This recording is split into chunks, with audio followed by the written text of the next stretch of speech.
Hey guys, so just before this video starts, I just want to quickly start this off with an apology. Now, what am I apologizing for, you may be asking? It's for not uploading for a while. Now, the reason why, or my excuse to why I haven't been uploading, is because I have actually moved house. Now, if you watch my main channel, then you should already know this, but if you don't, then let me just give you a quick insight onto exactly what it is.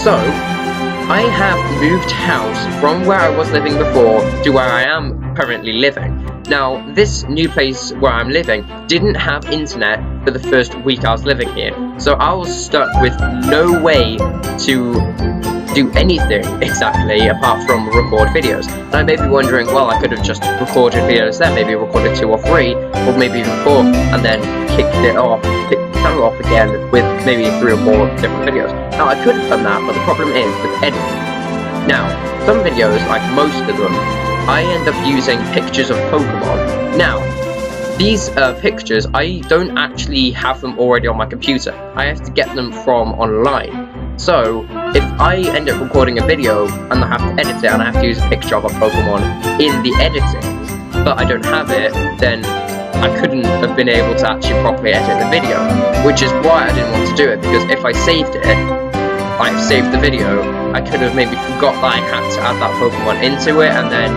it could have all just gone bad.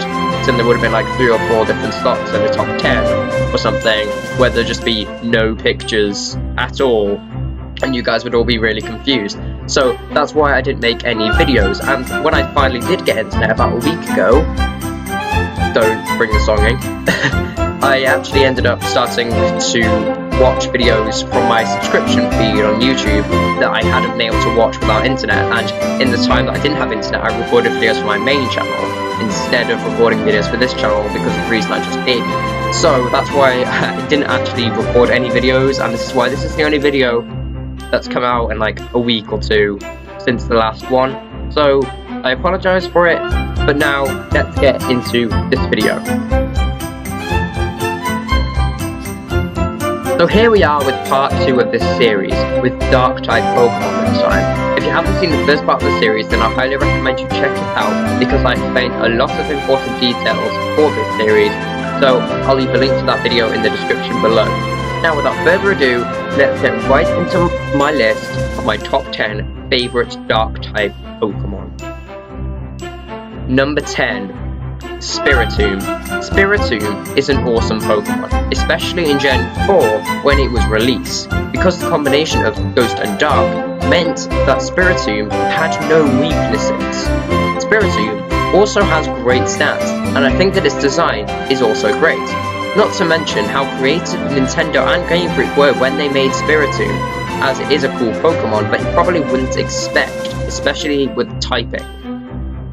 Number 9. Bisharp. Bisharp is a cool Pokemon. The combination of Dark and Steel is a really cool type combination. It looks awesome, and its stats are really good. Bisharp, however, is a Pokemon I have never used, which is a shame because it is so awesome. Number 8. Hydreigon. Hydreigon is a pain in the ass to obtain, as Zweilous evolves into Hydreigon at level 64, which is the highest level evolution in the Pokemon series. Apart from that pain, Hydreigon is a powerhouse, so it's worth it when you do finally get one. With it being a Dragon and Dark type, it can own Ghost, Dragon, and Psychic types while resisting Fire, Water, Grass, and Electric, making Hydreigon an awesomely strong Pokemon. Apart from its typing, it looks awesome as well, and its stats are incredible, so Hydreigon is a favourite of mine. Number 7. Sharpedo. Sharpedo is strong, like really strong. It looks awesome, its type combination is perfect for a powerhouse, and its stats are great as well. Sadly, I've never used a Sharpedo in a playthrough, but I have used one post-game in my Omega Ruby version. Number 6. Zoroark. Zoroark is cool, despite the fact that I've never used one ever. I love its design. Zoroark is a pretty strong Pokemon, but because I've never used one ever, I'm not exactly sure how strong it is. However, I do love Zoroark for its design, and I'm glad you get one in black and white too for free thanks to Ken. Number 5. Weavile. Weavile looks awesome. Apart from that, they're pretty strong, and their typing is really creative, but I mainly like Weavile for its design. Number 4. Greninja. This may surprise some of you, as Greninja is my favourite Pokemon. Then why is it only number 4 in this list? The reason why it is because I only like Greninja for its water type. So you'll probably see more of Greninja when we get to that water type list. Number 3, Mightyena. Mightyena looks cool. It's a cool black and grey dog, and its name is also so cool.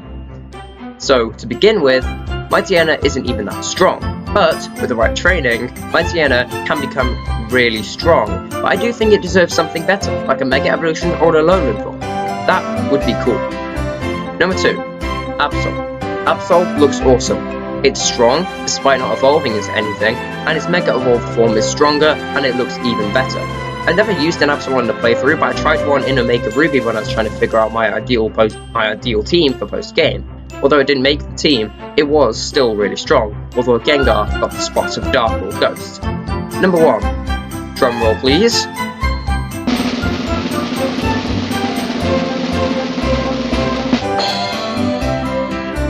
Umbreon. Umbreon is awesome. It looks so cool, and it's so strong.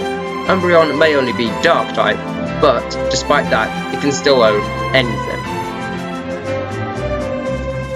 So there we have it.